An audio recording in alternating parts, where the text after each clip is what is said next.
It is day 3 of the Hopeful Skeptic coffee chat. So I encourage you to grab a cup of coffee and we're going to jump in.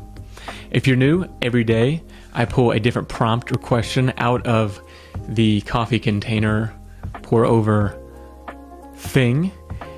So I don't know what we're going to talk about today, but you do because you clicked on the title, and let's see what it is. And if you have any suggestions that you want to go in the queue, put it in the comments and I can add it to it. All right. Today's question.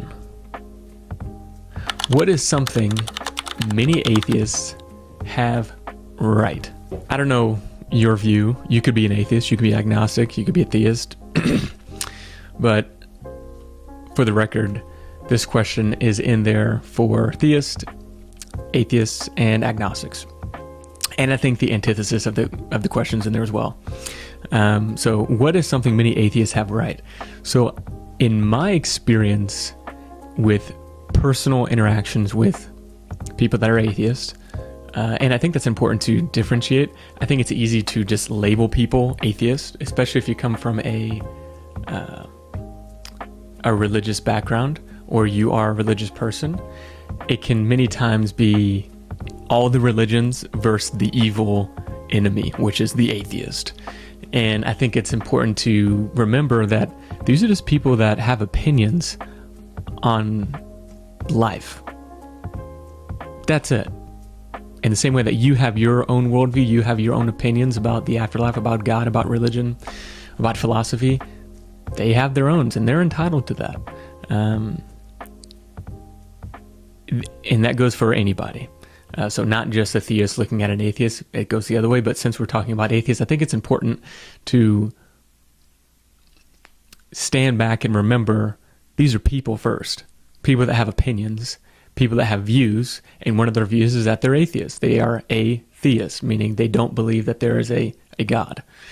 And so what is something many atheists have right?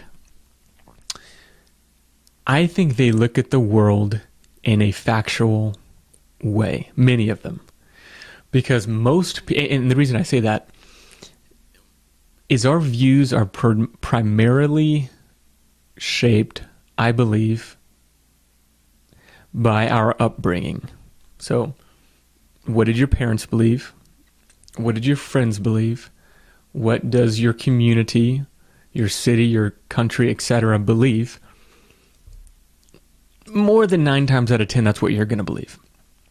And so if you come from a predominantly Christian nation, a predominantly Islamic nation, a predominantly Hindu nation, a predominantly atheist nation, you're going to probably be that. Again, cheers. But because the world is predominantly theist, many atheists weren't raised by atheists. So they got there through critical thinking. They got there through taking their own beliefs. Many of them, not all, many of them got there through taking their own belief systems into question.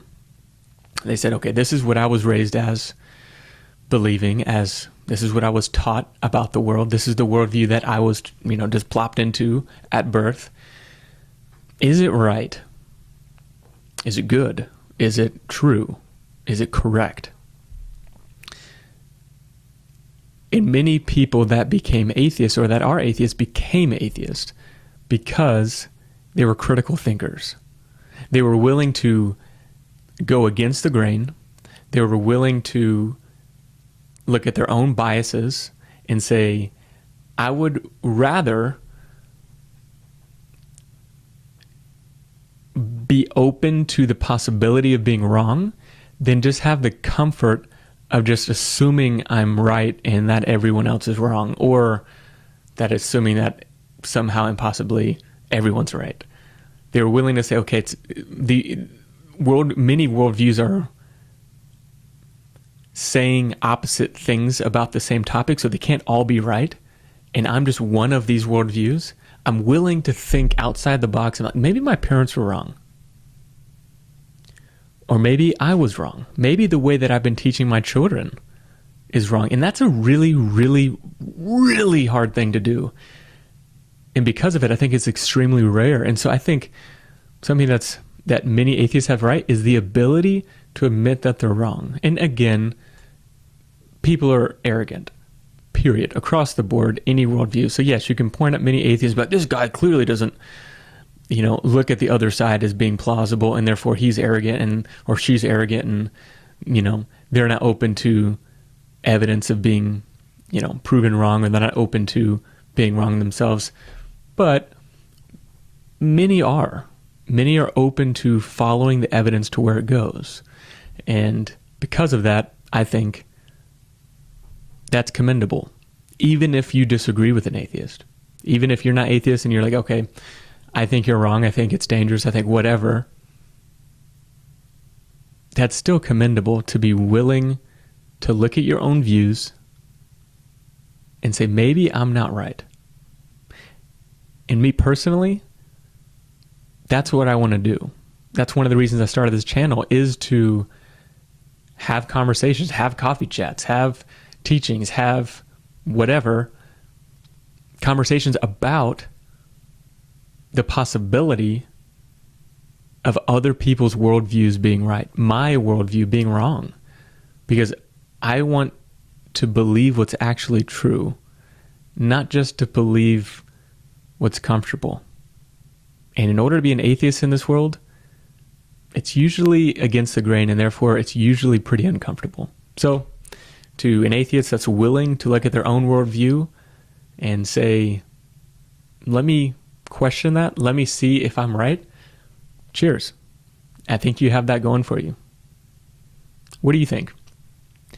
Are all atheist characteristics terrible? Can you think of characteristics of atheists that are good? Let me know down in the comments. And I will see you tomorrow for day 4, Hopeful Skeptic Coffee Chat. So subscribe, hit the little bell thing. You know the drill. Have a great day. Boom.